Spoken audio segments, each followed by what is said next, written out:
1920 में अचानक भारत की तमाम मस्जिदों में दो पुस्तकें वितरित की जाने लगी। एक पुस्तक का नाम था कृष्ण तेरी गीता जलानी पड़ेगी और दूसरी पुस्तक का नाम था 19वीं सदी का लंपट महर्षि। ये दोनों पुस्तकें अनाम थी, इसमें किसी लेखक या प्रकाशक का नाम तक नहीं था और इन दोनों पुस्तकों में भगवान श्री कृष्ण, हिंदू धर्म इत्यादि पर बेहद अश्लील, बेहद घिनौनी बातें लिखी गई थी।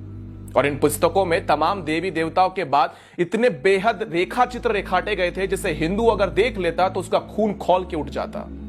और धीरे धीरे ये दोनों पुस्तकें भारत की हर एक मस्जिद में वितरित की जाने लगी।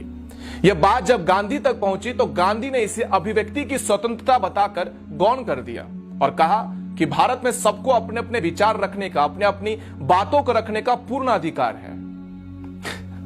फिर एक दिन अचानक 1923 में लाहौर स्थित राजपाल प्रकाशक के मालिक महाशय राजपाल जी ने एक पुस्तक प्रकाशित की जिसका नाम था रंगीला रसूल। उस पुस्तक के लेखक का नाम गुप्त रखा गया था और लेखक की जगह लिखा गया था दूध का दूध और पानी का पानी।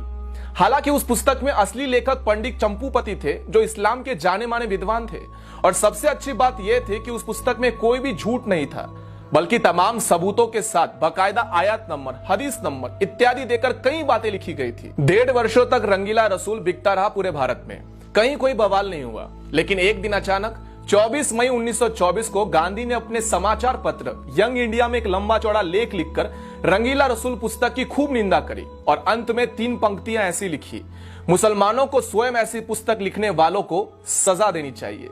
गांधी का यह लेख पढ़कर पूरे भारत के मुसलमान अचानक से भड़क गए और राजपाल प्रकाशक के मालिक महाशय राजपाल जी के ऊपर केवल 3 वर्षों में 5 बार हमले हुए। लेकिन गांधी ने एक बार भी हमले की निंदा नहीं की थी।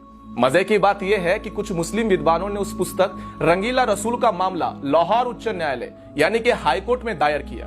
हाईकोर्ट ने 4 इस्लामिक विद्वानों को न्यायालय में खड़ा करके उनसे पूछा कि उस पुस्तक में ऐसी कौन सी पंक्ति है जो सही नहीं, आप स्वयं बता दीजिए। चारों इस्लामिक विद्वान इस बात पर पूरी तरह से सहमत थे कि इस पुस्तक में कोई गलत बात नहीं लिखी गई। फिर लाहौर उच्च न्यायालय ने महाशय राजपाल जी पर मुकदमा खारिज कर दिया और उन्हें बाइज्जत बरी कर दिया। फिर उसके बाद 30 अगस्त 1924 को गांधी ने यंग इंडिया समाचार पत्र में एक और भड़काने वाला लेख लिखा और इस लेख में उन्होंने इशारों में ऐसा लिखा था कि जब व्यक्ति को न्यायालय से न्याय नहीं मिले तब उसे अपने आप प्रयास करके न्याय ले लेना चाहिए।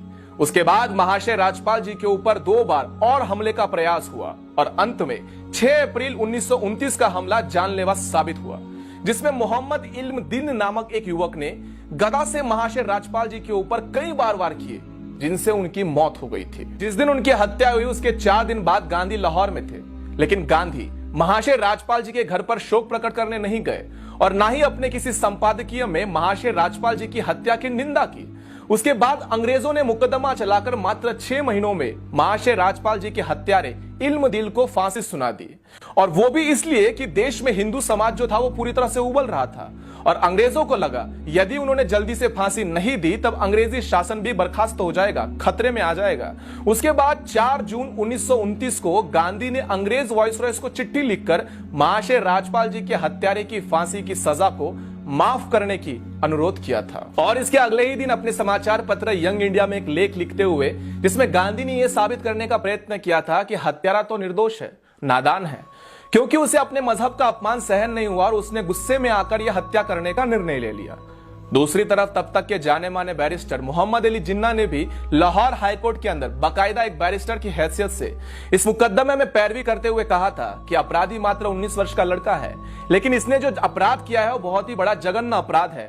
इसके अपराध को कम नहीं समझा जा सकता, लेकिन इसकी आयु को देखते हुए इसकी फांसी को सजा को उम्र कैद में बदल देना चाहिए या फिर इसे काले पानी में जेल में भेज देना चाहिए। लेकिन अंग्रेजों ने 31 अक्टूबर 1929 को महाशय राज्यपाल जी के हत्यारे मोहम्मद इल्म दीन को लाहौर जेल में फांसी पर चढ़ा दिया था।